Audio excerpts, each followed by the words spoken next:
So we're the only ones that are able to say this. There's a group of people who claim to be Baha'i that want to shut us up. They want our websites removed from the internet, and they don't want this message of make war illegal to get out. And they don't want to make they want to make this message of the throne line of David, which is relevant to Jews, Christians, and Muslims, without them converting to the Baha'i faith. They don't want it to be made known. They would rather have all the people convert to their version of so-called Baha'i and sign cards so they can give them money, so they can move Abdul Baha's remains and do all these other kooky things that lead to grievous error. The whole Baha'i world was grieving when they saw that fire on Mount Carmel. My anxiety about them desecrating his remains was subsided when this happened. I've just been waiting for what horrible calamity would happen the day they tried to move his body. And I've been praying about this. We've talked about it on some of these interviews together. And then when I found out the shrine was burned, later, after that, found out it burned completely down, and they said the project was delayed.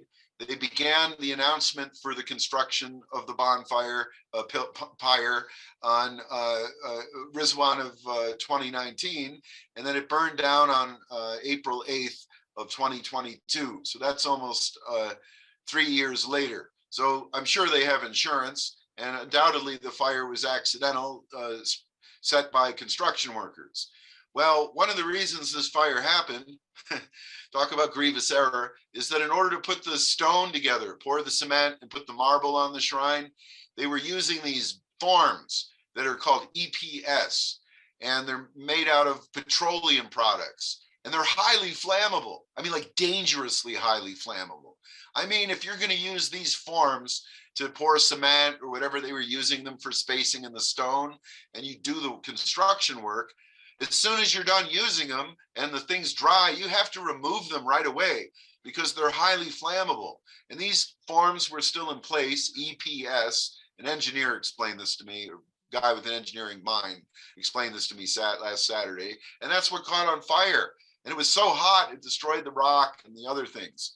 So if they're insured and they're able to get money, they can start this whole project right up again. And 3 years from whenever they started again, they'll be trying to remove his sacred remains to this place that's an abomination of desolation. Abdul Baha does not want a shrine for himself. He's so humble, he didn't even want to be buried in the shrine of the Bab. This is just anathema. And I've got Bahais calling me from all over the world, showing me prophecies in the Baha'i writings about holy fire, and Abdul Baha himself saying he will light the fire, that they're telling me that he lit the fire himself. In the tablet of Auguste Farel, he talks about the ether and how if it's stimulated, it can cause electricity and fire. So whether this had a physical cause to it or not, I don't know. I've just been hearing people around saying that this is a problem. The problem can be found in the book of Hebrews, where it says, our God is a flaming fire. Our God is an all-consuming fire. That it's important for the believers to have this fire of God in the lamp glass of their heart is a friendly fire. It's a fire we become used to living with. We can feel it raging and blazing inside our solar plexus. We can feel its heat and light stimulating our nerves. Its flames of Tajali are actually radiating from our soul out of the unknown realms beyond Lahut. And we experience this in the kingdom of our body. And it's our life force. And it's our love in God united with the knowledge of God. Well, this fire of the covenant, Abdul Baha says, is a blessing to the righteous because it's a friendly fire. It warms our hearth. The family sits around it. We give firesides around this holy fire, and we can cook food like in the tablet of all food on this fire, and it's friendly, and it's something we can manage. Nevertheless, if it hits something that's highly flammable like EPS, it'll cause a great world conflagration. It's the same fires of the love of God that when we turn into hate amongst each other, turns into the fires of war and becomes an all-consuming physically and spiritually destructive fire. He says this fire of the covenant is a blessing to the righteous and at the same time a curse to the wicked.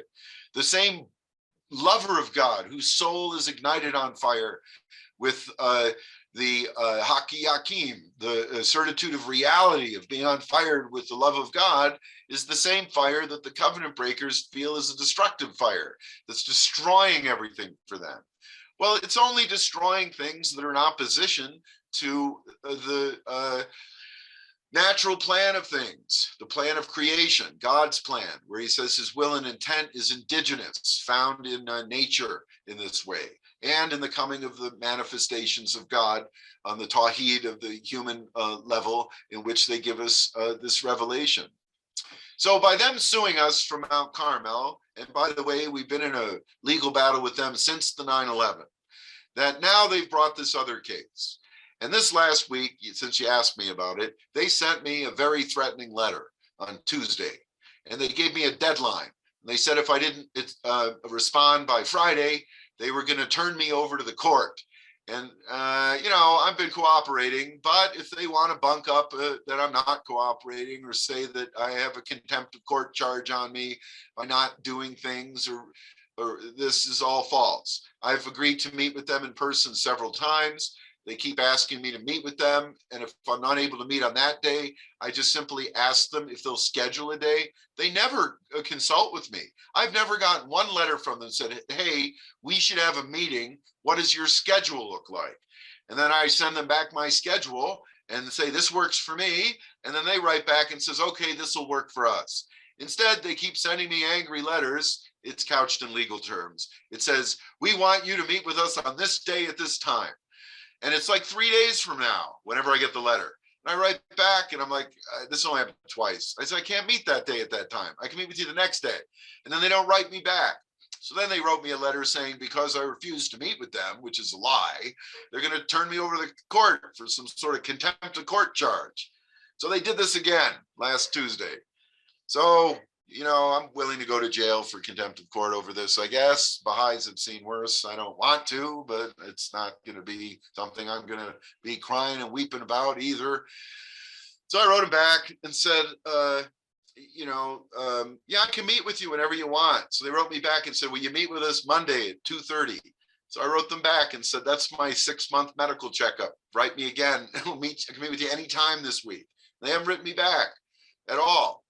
So they sent me this threatening letter from on last week. It's coming from the covenant breaking on Mount Carmel. So that's your Armageddon component. We live in the New Jerusalem that's prophesied to be surrounded with 12 gates in the Rocky Mountains. So you can see the prophetic imagery we're working with here.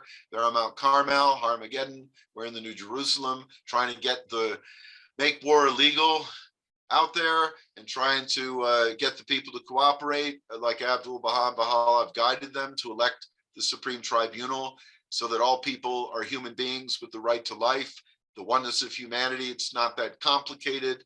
We're the voice piece of this for the world that are the actual true successors of Baha'u'llah and Abdul Baha that represent the covenant peace plan that they have. We're not trying to convert people to our religion. If people are Baha'is of another group, as far as I'm concerned, if they accept Baha'u'llah, they're a Baha'i. If I meet a Christian, I feel like I'm meeting Jesus. I don't care what sect they're in. If I meet a Muslim, I feel like I'm coming into the presence of the Prophet Muhammad. I don't care what sect. If I meet a Jewish person, I'm meeting Moses as far as I'm concerned. Each person in the community, a greater and lesser reflection of the pure mirror of Moses, Jesus, or Muhammad. Somebody says they believe in Baha'u'llah, they're a Baha'i as far as I'm concerned, and there's no problem between me and them in any way. You know, we love all the people of the world. Well, we're Baha'is also, and we consider ourselves Baha'is, and we feel that we have this message. Well, they're trying to set this message off and shut it down. Isn't the same ones that built the shrine? And they sent me this awful threatening letter this week. They demanded that if I didn't do such and such by Friday, you know, it was basically, you know, they're going to turn me over to the court. Same thing that Muhammad Ali and them were doing to Abdul Baha when the Ottoman Empire burned to the ground, except they haven't called for our murder yet, although that's happened in the past too, and that's just par for the course, I guess, if you become involved in a religion of martyrs. So what happened? That's when the fire happened on Friday. I couldn't believe it. When I first was told about this in India from the Bahais there, They asked me about it, and I sent a letter, which you're welcome to read on your own. But Mount Carmel is famous because of the contest between those firm in the covenant of the one true invisible God and those in violation of the covenant of the pagan priests of Baal. And Elijah took them up on Mount Carmel, and they had a contest to see who could bring fire down from heaven and set the pyre on fire. And the pagan priests of Baal, 450 of them, 900 total, failed. And Elijah succeeded. And this is where Mount Carmel is. This is the shrine of the Bab is on the mountain where Elijah was. When Muhammad Ali was persecuting Abdul Baha, and he was so distraught and hemmed in, and he couldn't be around anybody, that it was dangerous for him to even be at his home with his family because of the threats and the tensions and the murderousness of the whole thing, he would spend his days and nights praying and fasting in the cave of Elijah on Mount Carmel. Abdul Baha's body is not to be removed from Mount Carmel, period. It's not to be moved anywhere else, and it doesn't belong in the shrine of the Bab. So therefore, if they go by the explicit holy text and they go by the covenant, they're kind of limited. But these people don't want to be limited. They want to do whatever they want. They think the manifestation of God is all powerful, and he does whatever he wishes and ordains whatever he pleases. That's nafsamara. Nafsamara is the insistent self. This insistent self of a little baby, an id, an s, a 2-year-old, it wants to do whatever it pleases, and whatever it says should come to pass. And if people don't do what it says, the insistent self, it then blames and accuses everybody else around them, not taking personal accountability for power, control, and manipulation to get what it wants. And that's called nafsamara, or the assistant self. And then it blames everybody else around them. That's nafstuama. That's the blaming self, the insistent soul, and the blaming soul, the commanding soul and the blaming soul. Every minister that we see in Christianity that's corrupt is like this. They want what they want, and they give a basket out to get money, and then they tell everybody else they're sinners and blame them. And this is the pattern that people are in. Well, where is this coming from? On the ringstone symbol, there's 3 levels of reality. The unknown, impenetrable mystery of which not even a letter or a breath or insight can be said, which is Hahut, meaning the realm of the personal identity of God in the world of God, Alami Hak. We don't know anything in essence. We're barred from understanding ourselves in essence, let alone God in essence. So that's unknown to us. Then we have the world we live in, the world of creation, Olami Kalk. And then we have the middle world that unites the world of God to the world of man, which is the manifestations of God, Olami Aimer. When the manifestations of God give their revelation, they're not talking from nafsamara, their own insistent self. The manifestation of God is not doing whatever they pleaseth and whatever they willeth. They, as a human being, have no independent existence or personal desire or will that's different from the will of the one true invisible God. Now, they have things they would like to do. You can be sure the Bab would have liked to have spent the rest of his life in his house in Shiraz with his wife. But because of the cause of God, he wound up being exiled and sent to prison and then executed. He didn't want that. But not my will, O Lord, Jesus said, but thine. These beings let people do whatever they want to them. Slap them across the face, who prophesied you, tie them up and shoot them with 750 rifle balls, put them in prison and exile for 40 years, beat their feet, throw them in a chain dungeon underground, 3 stories, and the manifestations keep coming back until we execute them, and then they come back in another temple. This does not stop. God is unceasingly communicating with human beings, and God Almighty is not nafsamara. This is not the insistent self of the one true invisible God. God created all of the creation for people to be free out of the power of love, so we can love one another and love God and be free. This is a different type of a God.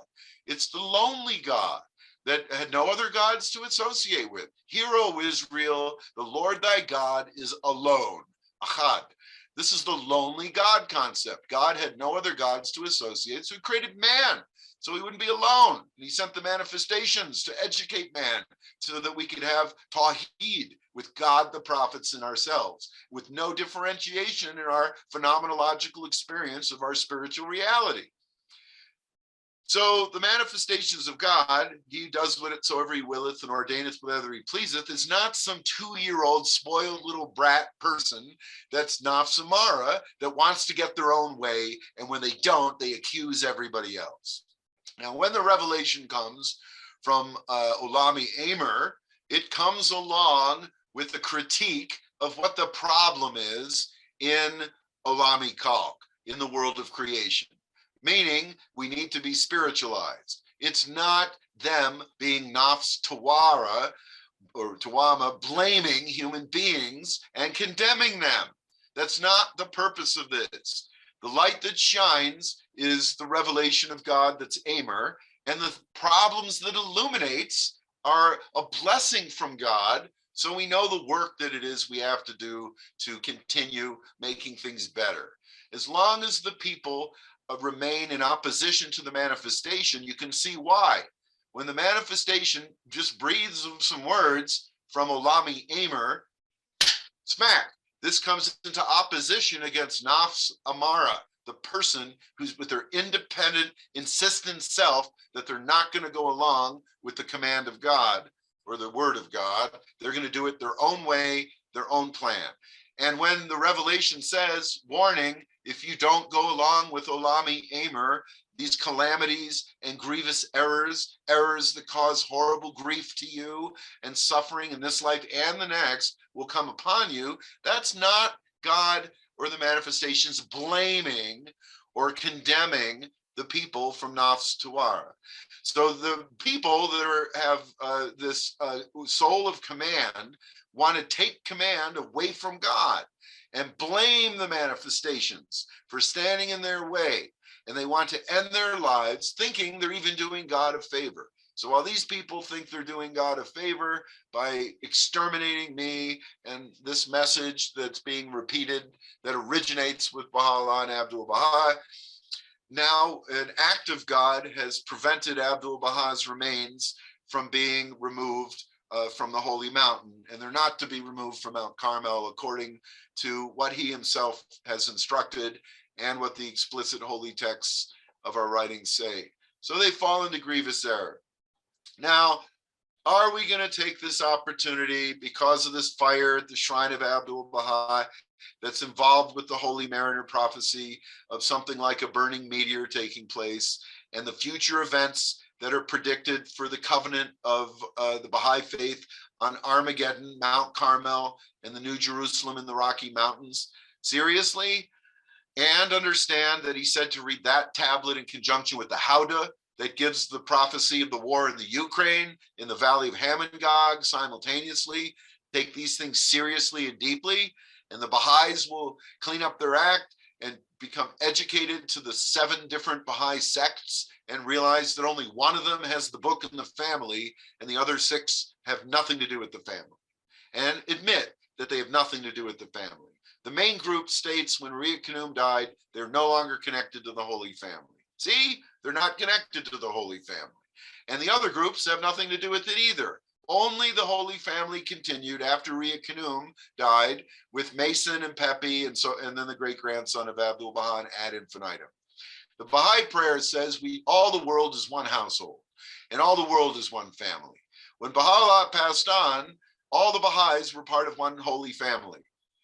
And when they recognized Abdul Baha, they remained in the Holy Family, regardless of their genealogy, their physiology, their background, their creed, or color. If they were Baha'is and they accepted Abdul Baha, they remained in the Holy Family. The genetic member of the Holy Family, the biological member of the supposed Holy Family, Muhammad Ali, he removed himself. He's no longer considered a Baha'i or part of the Holy Family at all, like Mirza Yahya. So when we accept the successor of the Holy Family, legally named in the Will and Testament, we get our legal inheritance as being part of the Holy Family too. And this is how this continues, generation to generation to generation. And the first 100 years of the covenant shows this. It begins with the violation of not sending the cablegram putting his body in the shrine of the Bab against his wishes, instead of burying him with his sister and his brother and his mother, and then opening his will when it wasn't addressed to them. And the 2nd century opens up with this bonfire of the vanities, because the people are vain. They're following their vain imaginations.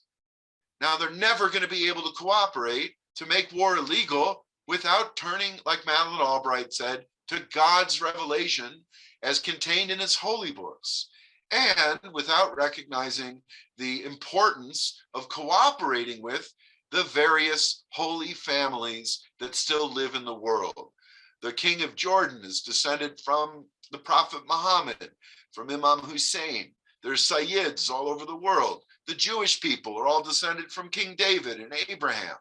The Europeans are all descended from King David and Abraham as well. This is spoken of in the prophecies of the Bible, as well as genealogical research that people have done into this. In other words, the world is one family.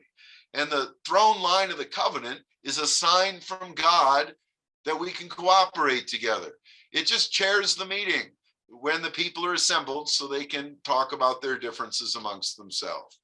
Now, when Woodrow Wilson went forward to set up the League of Nations, Abdul Baha wrote a tablet, and he said that he no longer needed to take up the call for make war illegal, for electing the Supreme Tribunal, in other words, because Woodrow Wilson was doing it.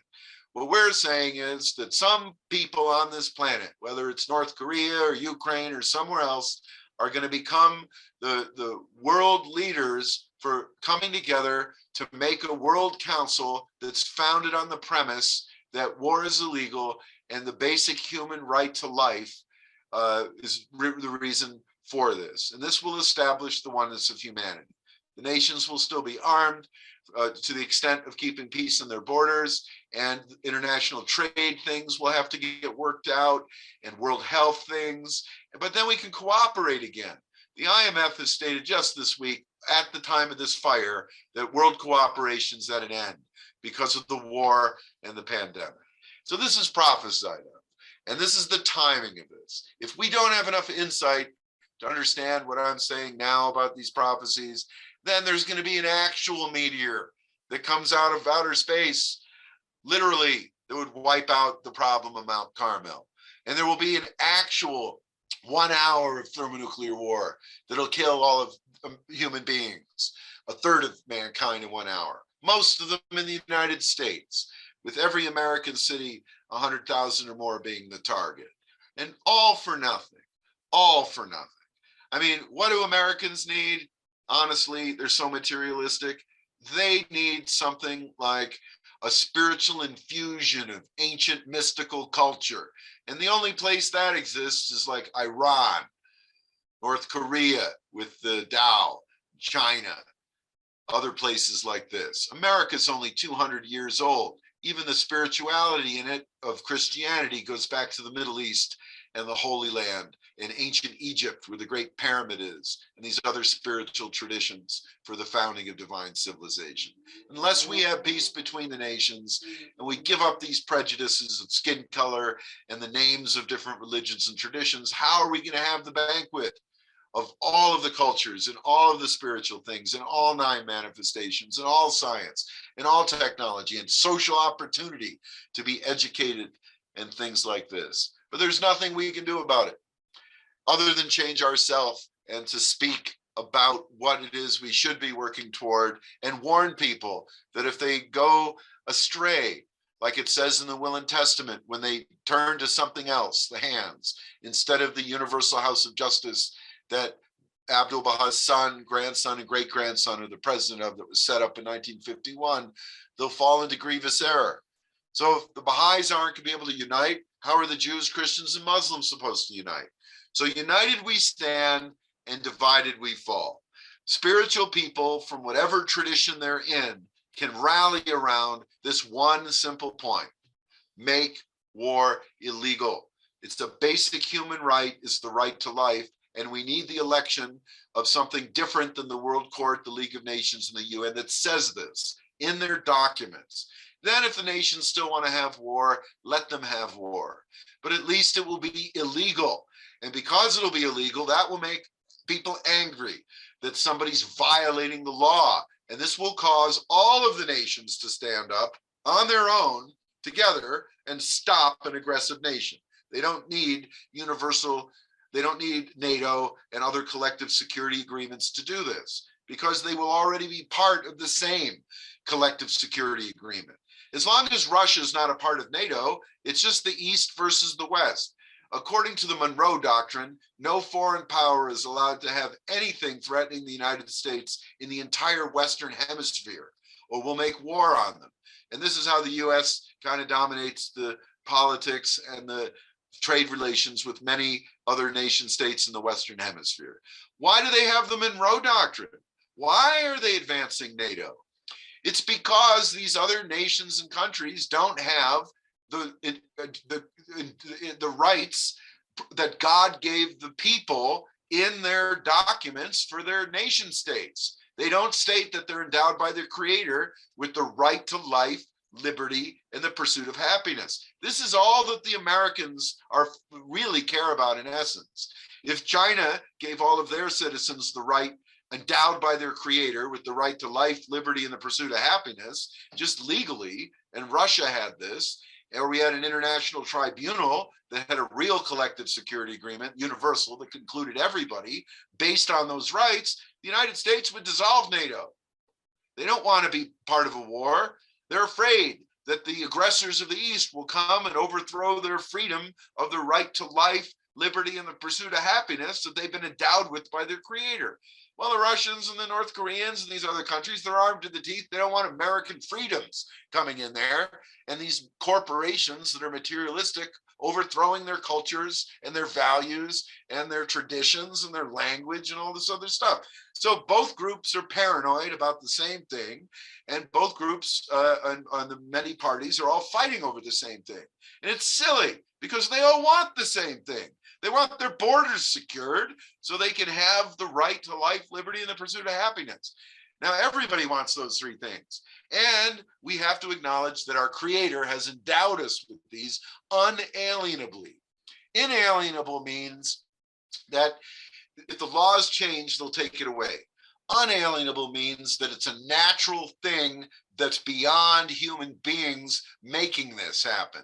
It's part of God's creation, endowed by our creator with these unalienable rights. So if we're educated to that, then we're going to set up a society that acknowledges this in words, because we're going to uphold it in deeds and in spirit. And that's what we're going to see. We will see the election of an international supreme tribunal that's founded upon the fact that human beings are endowed by their creator with unalienable rights. Among these, the right to life, and therefore war is illegal. And then the other countries, when they get aware of what this is, will jump on board and will even reform their own documents of their states and regions to have this same thing. For instance, in the United States, there's 50 states, and each state has its own constitution, and each state in its own constitution upholds the right to life and upholds the First Amendment in its own constitution. So this is how these freedoms will be set forth. Now, one of the reasons people are afraid of this is they don't want the people to be free thinkers in a country where there's a monarchy or an autocratic type of rule, because they feel that the people will overthrow the government and destroy the whole country and chaos will ensue.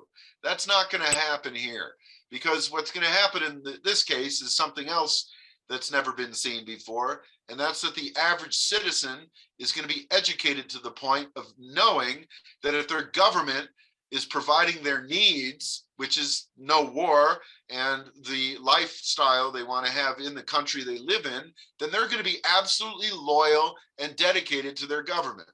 For instance, if the United States of America in Washington all of a sudden announced that war should be made illegal, and if it is, they'll dissolve NATO, and if they elect a supreme tribunal that has 4 charter members on it that includes Russia and them, and Israel and Iran will join later, and the other countries, then they would dissolve NATO and the borders would be secured. There'd be no reason to do this. If this came out of Washington, D.C., I wouldn't only be happy about my government. I'd get to the point now where if I made extra money, I would not only be happy to pay my taxes to this government, but I'd take extra money I had and donated it to the government. If they're going to work toward making war illegal internationally, I'd support that financially. And if they were taking care of the people in the country with public schools, and there's no more shootings, and they had health and human services for people, and they were dealing with the homeless problem here and starvation, and people really working on this, and taxes weren't covering the money, I would donate money to my government to help do this. In other words, we love the government that's providing for us, and the government loves its loyal citizens that love the government.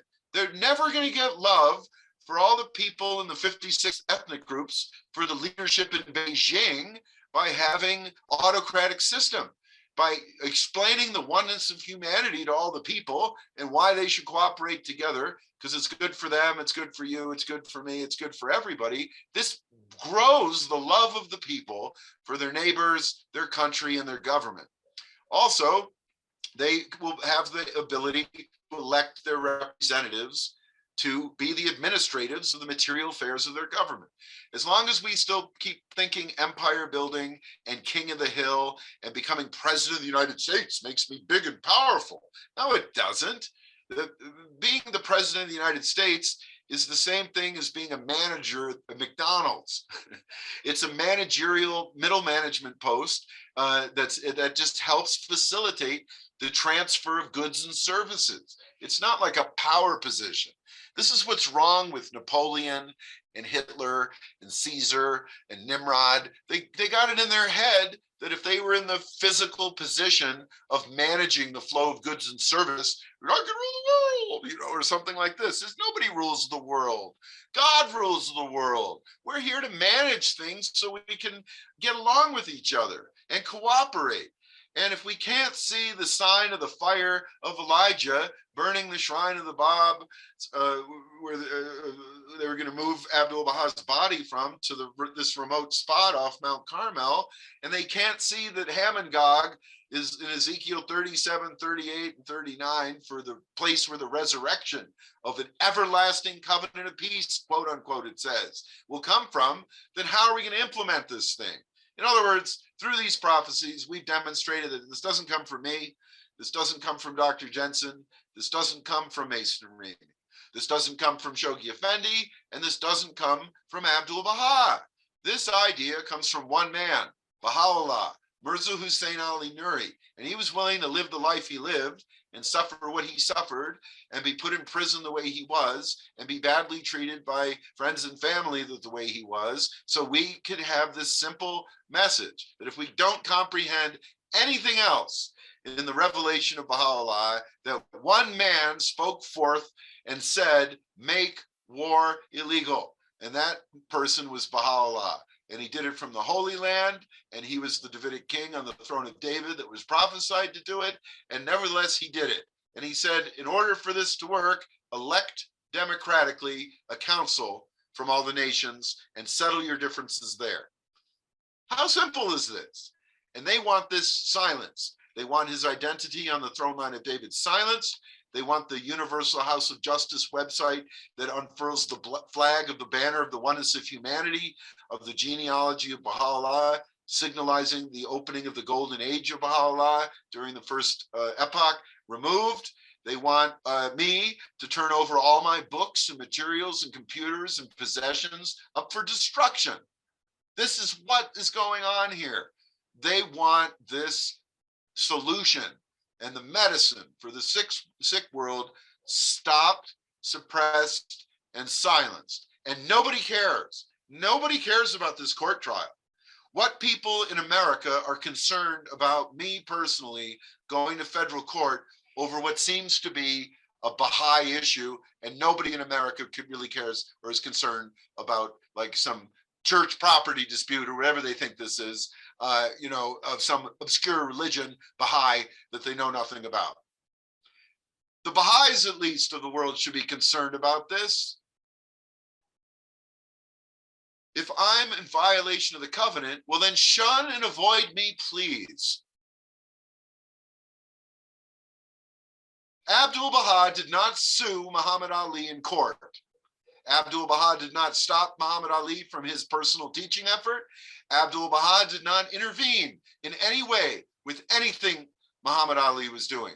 Abdul Baha did not try to get Muhammad Ali evicted from the Shrine of Haji.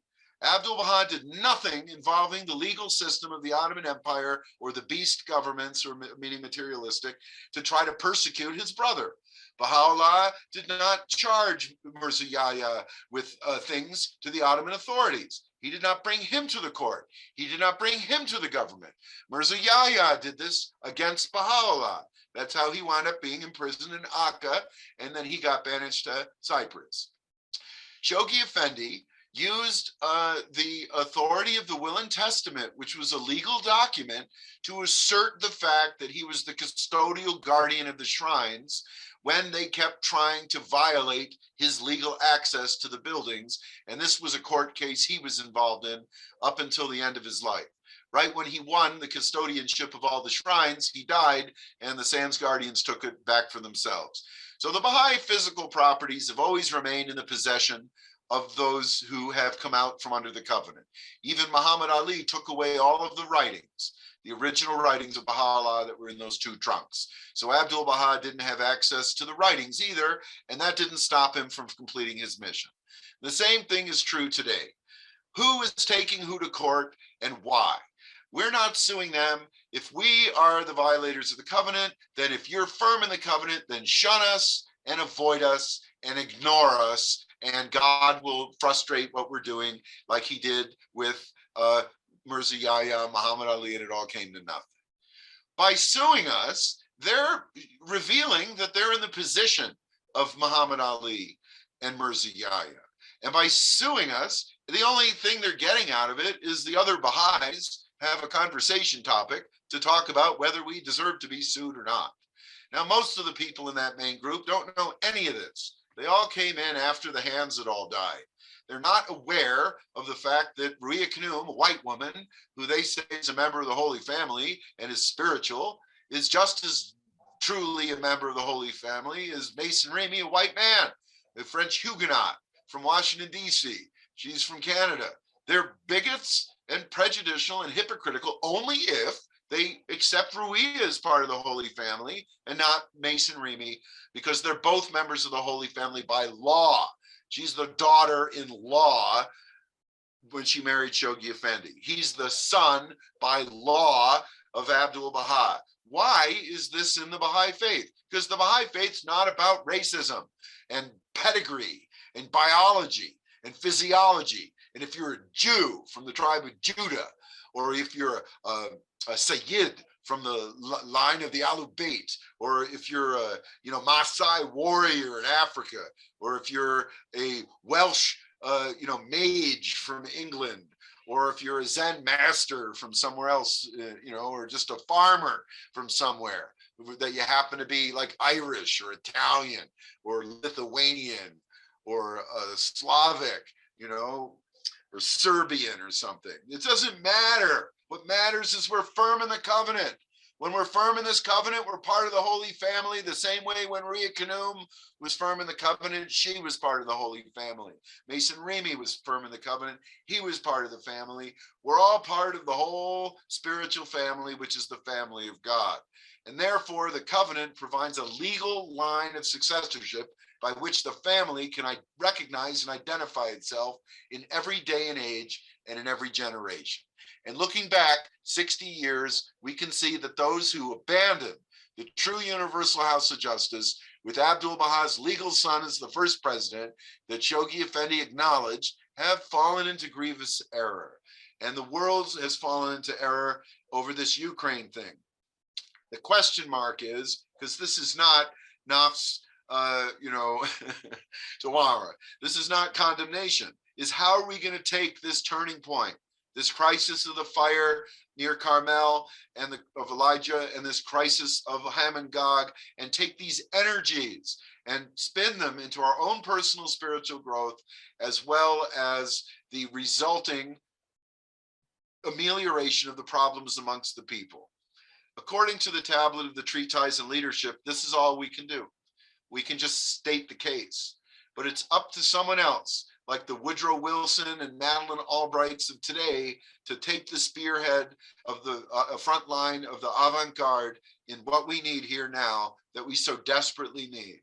And between the Bahais becoming firm in the covenant and learning the lesson from this fire versus the people of the world forming the supreme tribunal and making war illegal, if we could only have one of those two things, I'd rather leave the Baha'i and the religious things exactly the way they are and simply have the governments establish the lesser peace between the nations. Why?